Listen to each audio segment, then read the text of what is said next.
அனைவருக்கும் வணக்கம். இன்று நாம் ஒரு புதிய கதையோடு வந்திருக்கிறோம். இதுவரை நம்ம மாயா கதைகள் சேனலை சப்ஸ்கிரைப் பண்ணாதவங்க தயவு செய்து சப்ஸ்கிரைப் பண்ணிடுங்க. இப்போ வாங்க கதைக்குள்ள போகலாம்.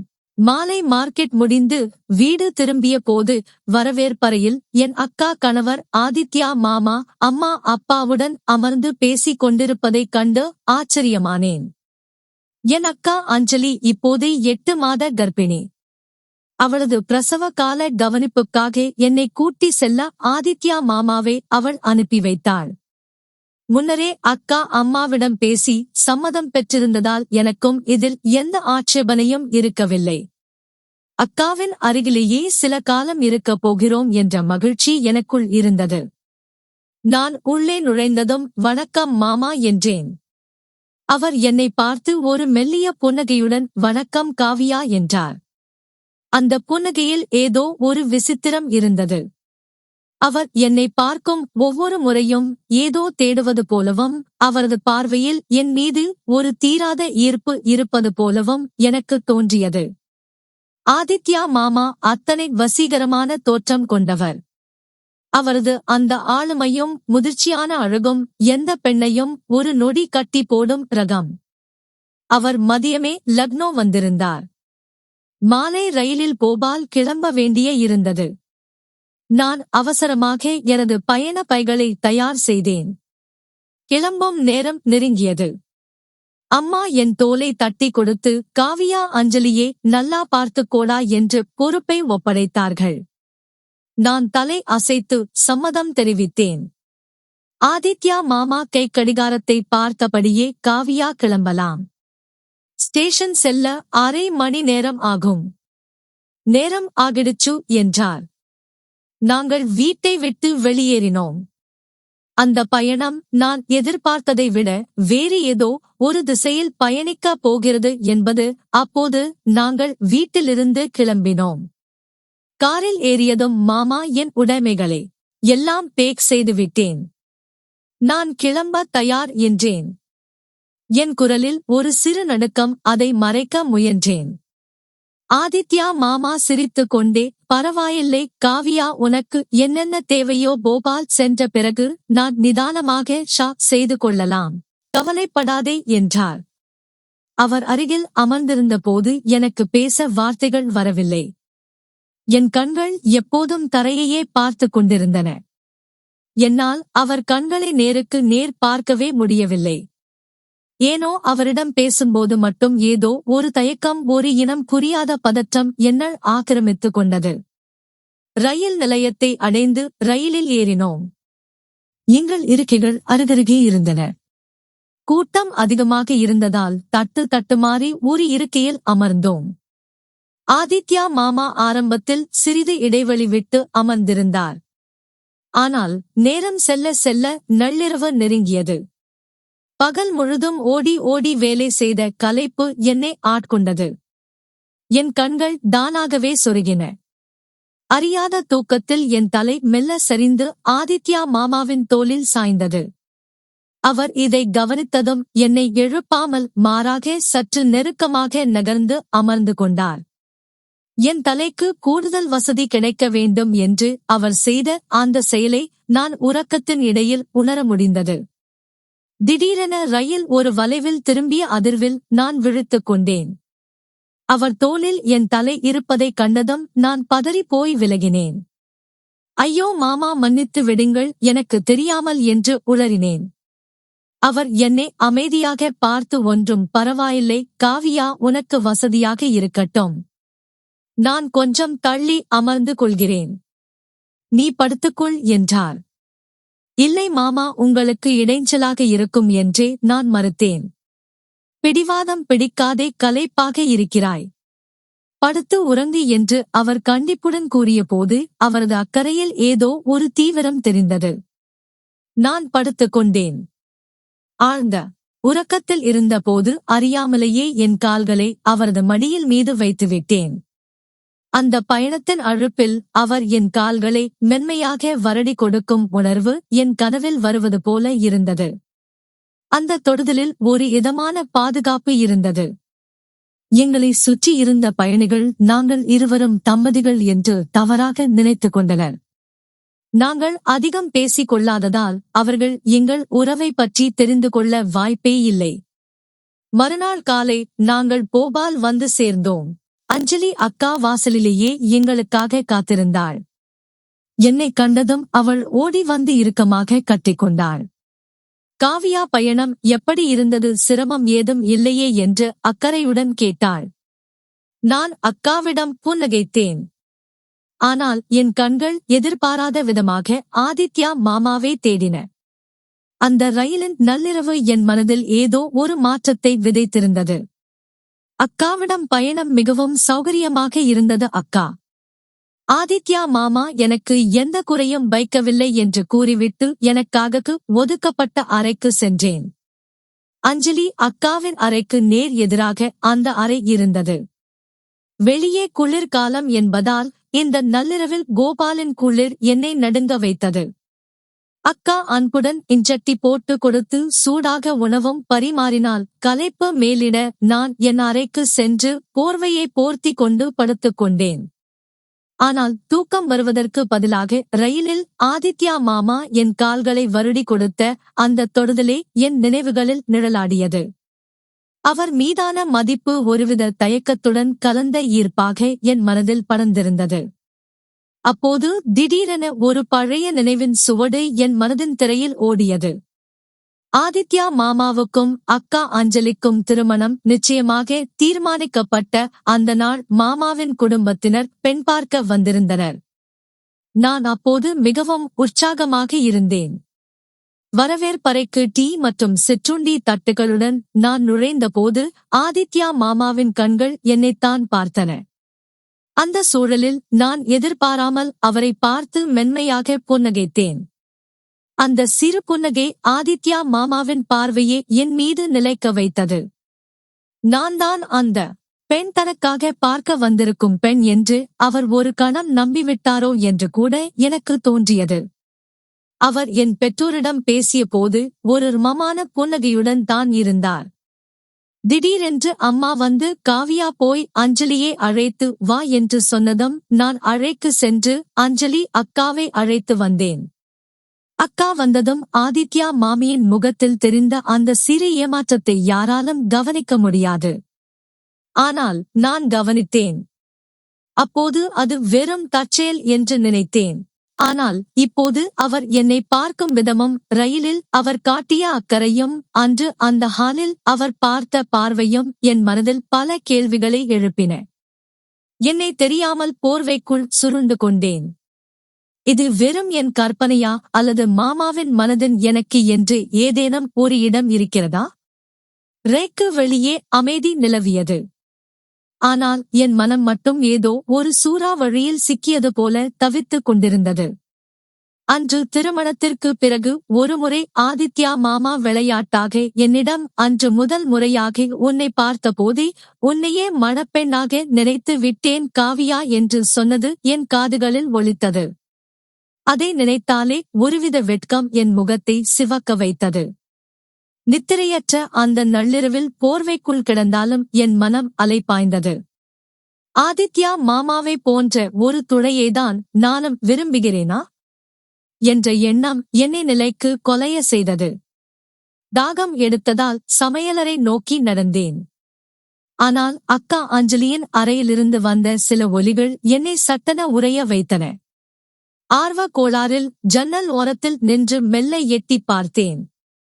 அங்கே அக்கா அஞ்சலியும் ஆதித்யா மாமாவும் நெருக்கமாக இருந்தனர். அந்த தம்பதியின் காதல் பரிமாற்றம் என்னை ஒருவிதமான தவிப்புக்கு உள்ளாக்கியது. நான் அங்கிருந்து தப்பித்து விரைவாக என் அறைக்கு திரும்பினேன். அன்று இரவு முழுவதும் என் கண்களில் தூக்கமில்லை. மறுநாள் காலை விடிந்தது. குளித்துவிட்டு ஈரமான தலைமுடியுடன் துண்டால் உடல் மூடிய நிலையில் நான் குளியல் அறையை விட்டு வெளியே வந்தேன். திடீரென அறைக்குள் நுழைந்த ஆதித்யா மாமாவை சற்றும் எதிர்பார்க்கவில்லை. நான் அந்த நிலையில் இருந்ததை பார்த்ததும் அவர் அப்படியே சிலையாக நின்றுவிட்டார். அவர் கண்கள் என்னை துளியும் விலகாமல் ஆழமாக பார்த்து கொண்டிருந்தன. அந்த பார்வையில் ஒருவிதமான தீவிரமும் அடக்க முடியாத இருப்பும் இருந்தது. இதுநாள் வரை அவர் காட்டிய கண்ணியம் இப்போது கரைந்து போய்க் கொண்டிருந்தது. மெதுவாக அடிமேல் அடி வைத்து அவர் எனக்கு மிக அருகில் வந்தார். அவரது மூச்சு காற்று என் முகத்தில் பட்டது. அவர் என் இதழ்களை நெருங்கிய அந்த நொடி காலம் ஸ்தம்பித்து நின்றது. ஒரு பக்கம் அக்கா அஞ்சலி, மறுபக்கம் என் அக்கா கணவர் ஆதித்ய மாமா. அந்த சூழல் ஒரு பெரும் புயலுக்கு முன் நடக்கும் அமைதி போல எனக்கு தோன்றியது. நான் நகர முடியாமல், தப்பிக்க தெரியாமல் நின்றேன். என் இதயம் துடிப்பதை கூட என்னால் உணர முடிந்தது. அந்த நள்ளிரவு என் அறையின் அமைதியே கலைத்தது. ஆதித்யா மாமாவின் அந்த தொடுதலும் அவர் என் காதில் முணுமுணுத்த வார்த்தைகளும் என் மனசாட்சியை ஒரு கணம் உலுக்கி எடுத்தன. நான் செய்தது தவறு என்று என் மூளை சொல்லிக் கொண்டிருந்தது. ஆனால் என் மனம் மாமாவின் அந்த தீவிரமான காதலில் அடிமையாகி போயிருந்தது. அன்று இரவு அவர் என்னிடம் பேசும்போது அஞ்சலியின் கர்ப்ப காலத்தில் அவளுடன் என்னால் நெருக்கமாக இருக்க முடியவில்லை. மருத்துவர்கள் அறிவுறுத்திய தடையால் என் உணர்ச்சிகள் அடக்கப்பட்டு கிடந்தன. ஆனால் உன்னை பார்த்த அந்த முதல் நொடியே நீ என் கனவுகளில் குடி புகுந்து விட்டாய் காவியா என்று அவர் தனது குற்ற உணர்ச்சியையும் காதலையும் ஒரே நேரத்தில் கொட்டினார். நான் அவர் மடியில் முகம் புதைத்து, மாமா, அக்காவுக்கு தெரிந்தால் என் நிலை என்னவாகும்? நான் அக்காவிடம் எப்படி முகம் கொடுப்பேன் என்று கலங்கினேன். அவர் என்னை இறுக்கமாக அணைத்து, காவியா, இந்த உலகில் நாம் இருவர் தவிர வேறு யாருக்கும் இது தெரிய போவதில்லை. அஞ்சலியே, நான் கைவிட மாட்டேன். ஆனால் உன்னை என் இதயத்திலிருந்து என்னால் பிரிக்க முடியாது.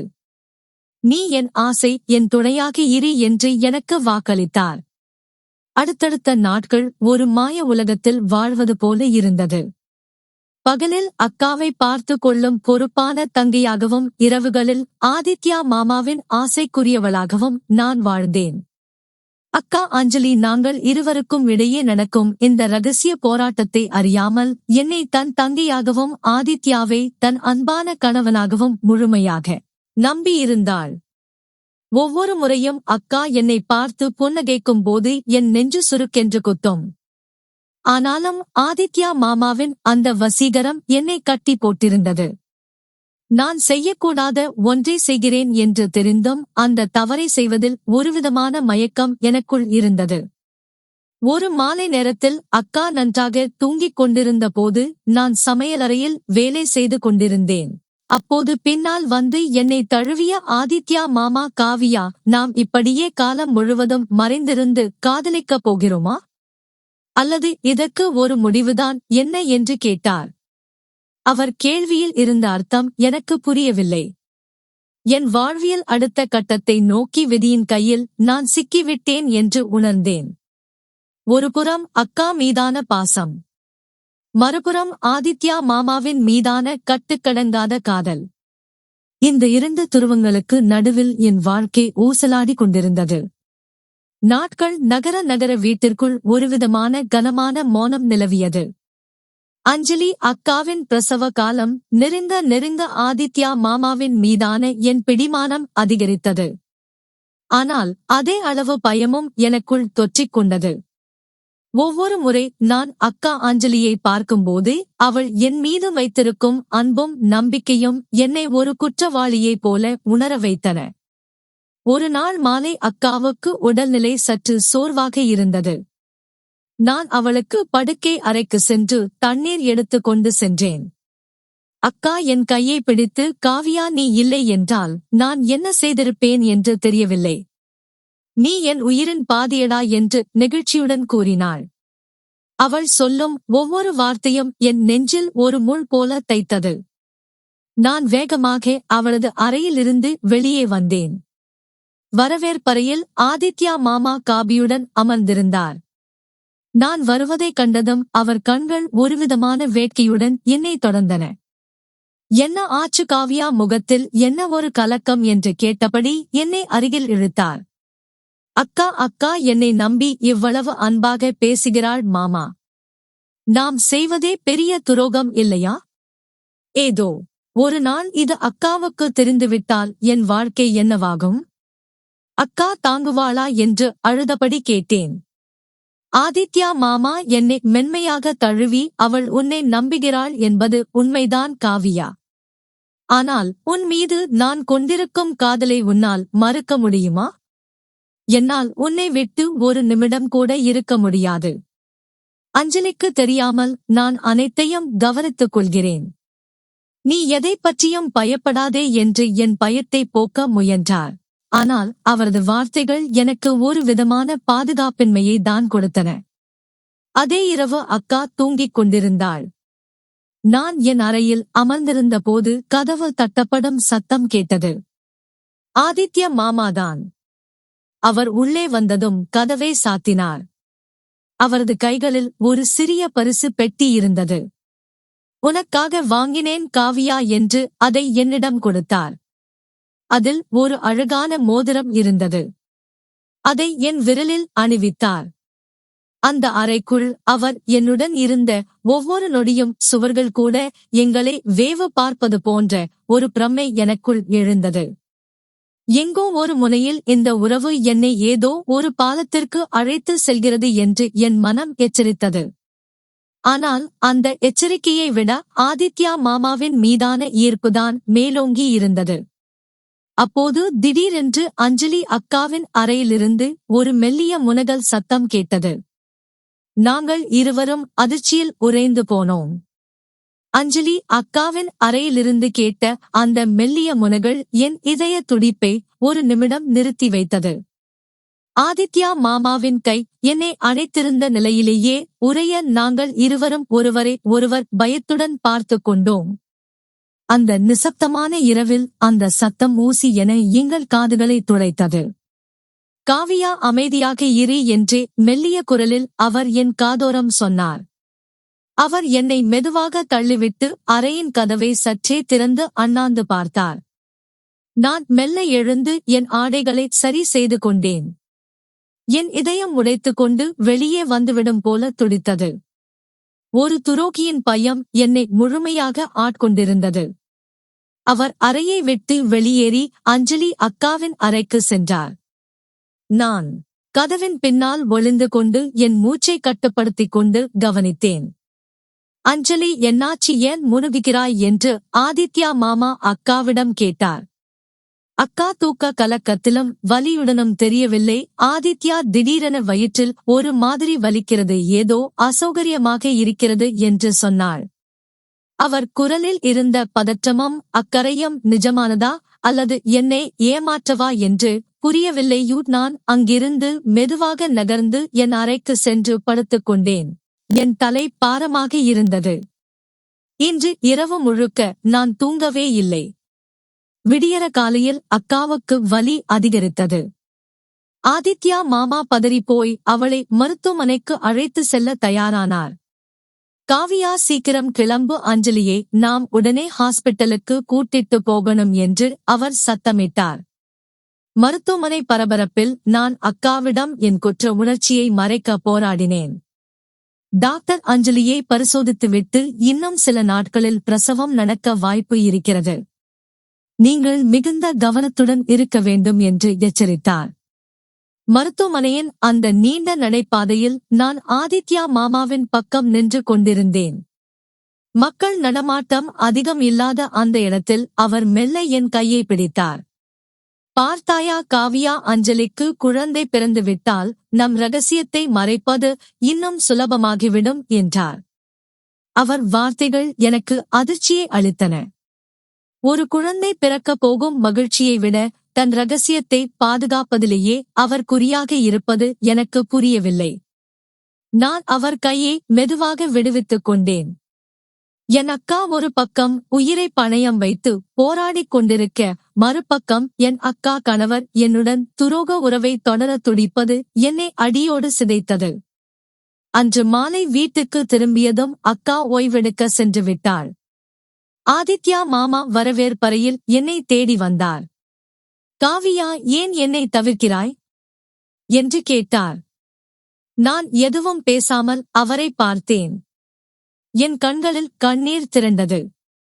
இன்று வரை நான் மறைத்து வைத்த அந்த முரண்பாடுகள் அனைத்தும் ஒரு பெரிய வெடி மருந்தாக வெடிக்க காத்திருப்பதை நான் உணர்ந்தேன். மருத்துவமனையிலிருந்து திரும்பிய அன்று இரவு வீடு ஒருவிதமான அமைதியில் ஆழ்ந்திருந்தது. அக்கா அஞ்சலி மிகுந்த சோர்வில் தன் அறையில் ஆழ்ந்த உறக்கத்தில் இருந்தாள். ஆதித்யா மாமா என் அறைக்கு வரும் வழியில் வரவேற்பையின் மெல்லிய வெளிச்சத்தில் நின்று கொண்டிருந்தாள். அவர் என்னை நோக்கி வந்தபோது நான் ஒரு அடி பின்னோக்கி வைத்தேன். மாமா, இன்றே நடந்தவை எல்லாம் ஏதோ ஒரு எச்சரிக்கை போல தோன்றுகிறது. அக்கா உயிருக்கு போராடி கொண்டிருக்க நாம் இப்படி இருப்பது எனக்குள் ஒரு தீராத வடுவை ஏற்படுத்துகிறது என்றேன். என் குரல் நடுங்க அவர் என் தோள்களை பிடித்து, காவியா, இது வெறும் பிரசவ வழிதான். நீ ஏன் இவ்வளவு குழம்புகிறாய்? நான் தான் சொல்கிறேனே, எல்லாவற்றையும் நான் பார்த்துக் கொள்கிறேன் என்றார். அந்த வார்த்தைகளில் இருந்த அதிகார தோணி எனக்கு அன்றுதான் முதலாக தென்பட்டது. அன்புக்கு பதிலாக ஒருவிதமான ஆதிக்கம் அங்கு தென்பட்டது. நான் அவர் பிடியிலிருந்து விடுபட்டு, இல்லை மாமா, இனிமேல் இது தொடரக்கூடாது. அக்காவுக்கு குழந்தை பிறந்ததும் நான் ஊருக்கு கிளம்பி விடுகிறேன் என்று உறுதியாக சொன்னேன். இந்த வார்த்தை அவரை சற்றும் எதிர்பார்க்காத ஒரு கோபத்திற்கு ஆளாக்கியது. அவர் கண்கள் சிவக்க, என்ன சொன்னாய்? நீ கிளம்பி விடுவாயா? என்னிடம் அனுமதி கேட்காமல் நீ எங்கும் போக முடியாது காவியா. நான் உன்னை அஞ்சலியை விட அதிகமாக நேசிக்கிறேன். உனக்கு தெரியாதா என்று கத்தினார். அந்த சத்தம் அஞ்சலி அக்காவின் அறைவரை கேட்கக்கூடும் என்று நான் பயந்தேன். சட்டென நான் கதவை மூடினேன். ஆனால் துரதிர்ஷ்டவசமாக அதே நேரத்தில் அக்கா அஞ்சலி தன் அறைக்கதவை திறந்து கொண்டு வெளியே வந்திருந்தாள். தாகத்திற்கு தண்ணீர் குடிக்க வந்தவள் என் அறையிலிருந்து ஆதித்யா மாமாவின் குரல் கேட்டதும் திகைத்து நின்றாள். அவள் கையில் இருந்த தண்ணீர் கிளாஸ் நழுவி தரையில் விழுந்து உடைந்தது. அந்த சத்தம் எங்கள் வாழ்க்கையில் பெரிய மாற்றத்தை கொண்டு வரப்போகும் ஒரு அறிவிப்பு போல தோன்றியது. அக்கா அஞ்சலி கதவின் அருகில் நின்று கொண்டிருந்தாள். அவளது முகம் அதிர்ச்சியில் உறைந்திருந்தது. அவள் எங்களை இவ்வளவு நெருக்கமாக, அதுவும் நடுநிசியில் என் அறையில் பார்த்ததை எதையும் மறைக்க வழியில்லாமல் செய்துவிட்டது. ஆதித்யா, காவியா, நீங்கள் இருவரும் என்ன செய்கிறீர்கள் என்று அக்கா கேட்கும்போது அவளது குரலில் இருந்த நடுக்கம் என்னை சுட்டரித்தது. ஆதித்யா மாமா மௌனமாக இருந்தார். நான் தரையை பார்த்தேன். கண்ணீர் என் கண்களில் வழிந்தது. அதுவரை நாங்கள் கட்டிக்காத்த ரகசிய கோட்டை அந்த நொடியில் சுக்குநூறாக உடைந்து சிதறியது. தரையில் உடைந்து சிதறிய கண்ணாடி சில்லுகளை விட என் இதயமே சிதறுவது போல உணர்ந்தேன். அக்கா அஞ்சலியின் கண்களில் தெரிந்த அந்த திகைப்பும் வலியும் என்னை சுத்தரித்தன. அவள் கைகள் வயிற்றை பிடித்துக் கொண்டு நடுங்கின. ஆதித்யா, என்ன இது? நீயும் காவியாவும் நான் என்னை கவனிக்க முடியாத இந்த சூழலில் என் தங்கையும் என் கணவனும் இப்படி என்று அவள் சொல்ல முடியாமல் விக்கினாள். அவளது குரலில் இருந்த நடுக்கம் அவள் உலகமே இடிந்து விட்டதை உணர்த்தியது.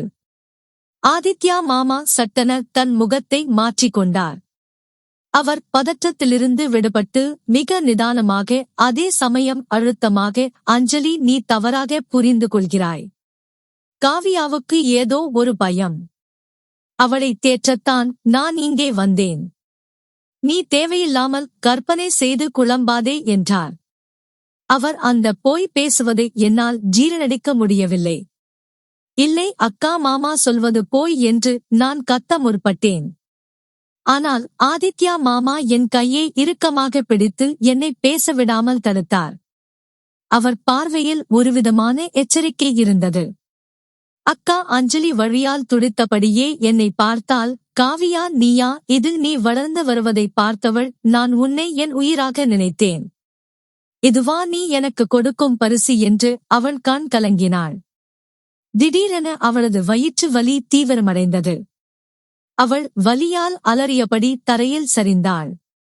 அந்த சூழல் ஒரு பெரும் குழப்பமாக மாறியது. அஞ்சலி என்று ஆதித்யா மாமா அவளை தூக்க ஓடினார். அஞ்சலி அவர் தொட்டதும் வெறுப்புடன் அவரை தள்ளிவிட்டாள். தொட்டு விடாதே, உங்களை எனக்கு தெரியும். நீங்கள் இருவரும் என்று கூறிவிட்டு அவள் மயக்கமடைந்தாள். வீடே ஒரு மருத்துவமனை போல மாறியது. ஆதித்யா மாமா வேகமாக அவளை தூக்கிக் கொண்டு காரை நோக்கி ஓடினார். நான் பின்னால் ஓடி வந்தேன். காரின் கதவை சாத்தும்போது அவர் என்னை பார்த்து மிக குரூரமாக சொன்னார். காவியா, இந்த சூழலை எப்படி சமாளிக்க வேண்டும் என்று எனக்கு தெரியும். நீ அமைதியாக இரு. அஞ்சலிக்கு ஒன்றும் ஆகாது. ஆனால் நீ இப்போதே இந்த வீட்டை விட்டு போகக்கூடாது. மருத்துவமனைக்கு செல்லும் வழியில் என் மனம் பித்தாகியது. அக்கா உயிர் ஊசலாட என் கணவர் இல்லை. நான் விரும்பிய அந்த ஆதித்யா எவ்வளவு சுயநலமானவரா என்று எனக்குள் ஒரு பெரும் கேள்வி எழுந்தது.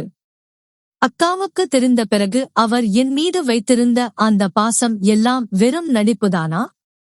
மருத்துவமனை வாசலில் அவசர சிகிச்சை பிரிவில் அஞ்சலியை சேர்த்தார்கள். ஆதித்யா மாமா டாக்டர் அறைக்கு நோக்கி ஓடினார்.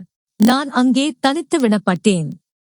அந்த தனிமையில் நான் செய்த தவறு என் முன் உருவமாக வந்து நின்றது.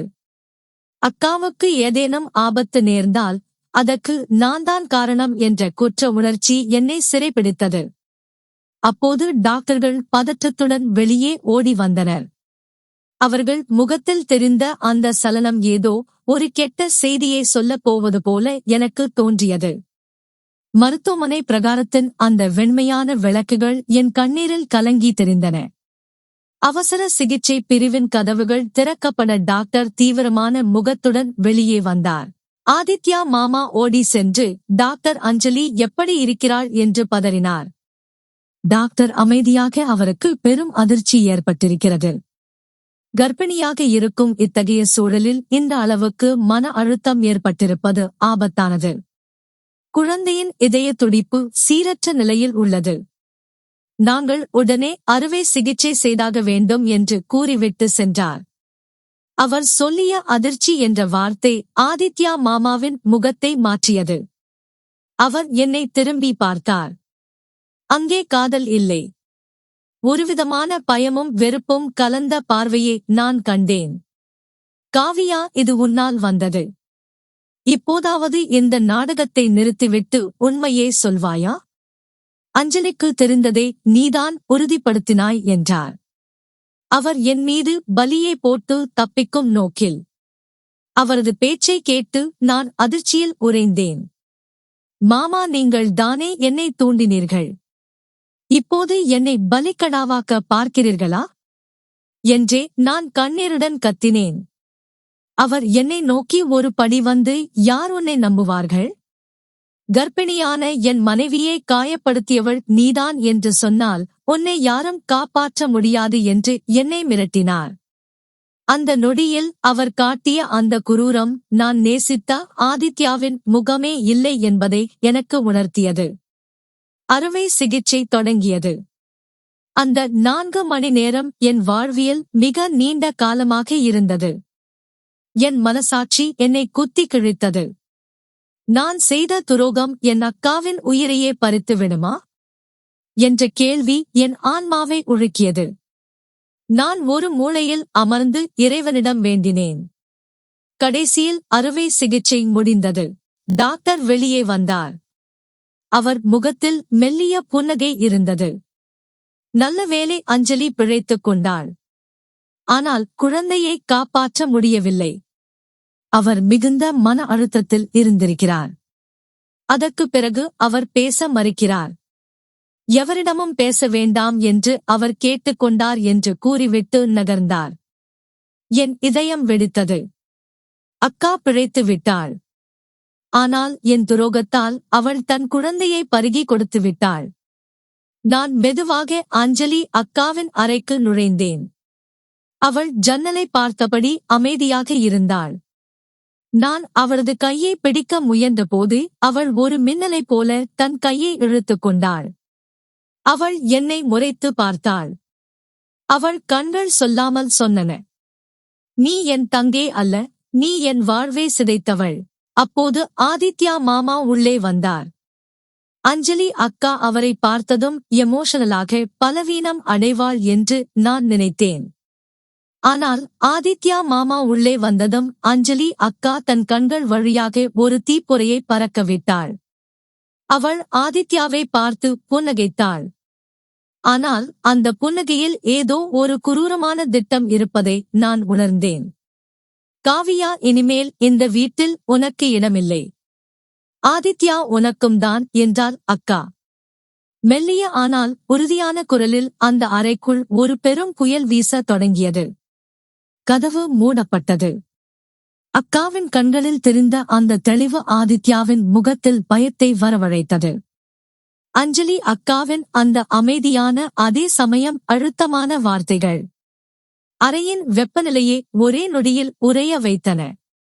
ஆதித்யா மாமா மிரண்டு போய் நின்றார். தன் பிடி நழுவுவதை உணர்ந்த அவர் மீண்டும் நடிக்க முயன்று, அஞ்சலி, நீ என்ன பேசுகிறாய்? நான் உன்னை எவ்வளவு நேசிக்கிறேன் என்பது உனக்கு தெரியாதா என்று மென்மையான குரலில் பேசத் தொடங்கினார். அஞ்சலி அக்கா மெல்ல எழுந்து அமர்ந்தாள். அவள் கண்களில் இருந்த கண்ணீர் வற்றி இப்போது ஒரு தீர்க்கமான பார்வை இருந்தது.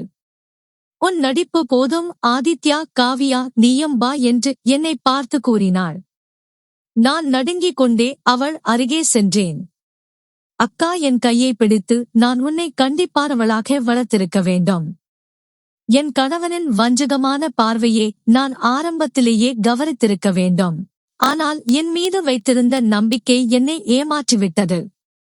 இப்போது என் குழந்தை இல்லை. அதன் இழப்புக்கு நீங்கள் இருவரும் பொறுப்பு என்று கூறிவிட்டு ஆதித்யாவை ஏறிட்டாள். அவள் தன் பையில் இருந்து ஒரு செல்போனை எடுத்தாள். அதில் அன்று இரவு அறையில் நடந்த வாக்குவாதங்கள் அனைத்தும் ரெக்கார்ட் செய்யப்பட்டிருந்தன.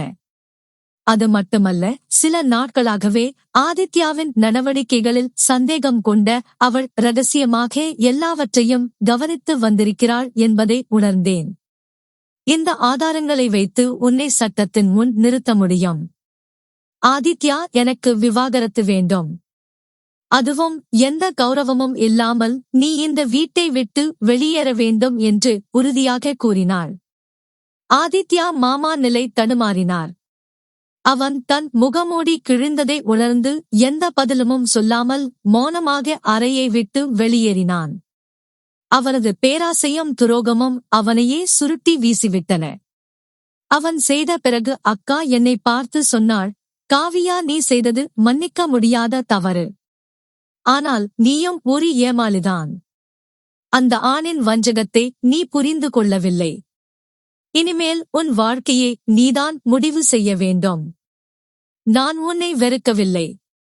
ஆனால் இனி உன்னுடன் இருக்க எனக்கு விருப்பமில்லை. நீ உன் ஊருக்கு திரும்பி செல். இனி நாம் சந்திப்பது கடினம். நான் அழுது கொண்டே அவளுடைய பாதங்களை தொட்டு வணங்கினேன். மன்னித்து விடு அக்கா என்று கதறினேன். அவள் என்னை ஒரு கணம் கூட திரும்பி பார்க்கவில்லை. அன்று மாலை நான் கோபால் நகரத்தை விட்டு பழைய நினைவுகளை சுமந்து கொண்டு என் ஊருக்கு புறப்பட்டேன். அந்த பயணம் என்னை மாற்றியிருந்தது. காதலின் பெயரால் நான் செய்த துரோகம் ஒரு உயிரை பழிவாங்கி என் அக்காவின் அன்பையும் சிதைத்து விட்டது என்பதை நான் உணர்ந்தேன். சில வருடங்களுக்குப் பிறகு நான் என் வாழ்க்கையை மாற்றிக்கொண்டேன். ஒரு புதிய இடத்தில் என் படிப்பை தொடர்ந்து சுயமரியாதையுடன் வாழ பழகிக் கொண்டேன். அக்கா அஞ்சலி இப்போது தனியாக மகிழ்ச்சியாக இருக்கிறாள் என்று கேள்விப்பட்டேன். அந்த ரயிலின் நள்ளிரவில் நான் கண்ட கனவு என் வாழ்நாள் முழுமைக்கும் ஒரு கசப்பான பாடமாக மாறிவிட்டது. துரோகத்தின் மீது கட்டப்படும் எந்த உறவும் ஒருபோதும் நிலைக்காது என்பதையும், உண்மையான பாசத்தை விட போலி வசீகரம் ஆபத்தானது என்பதையும் நான் முழுமையாக கற்றுக்கொண்டேன். முற்று பெற்றது.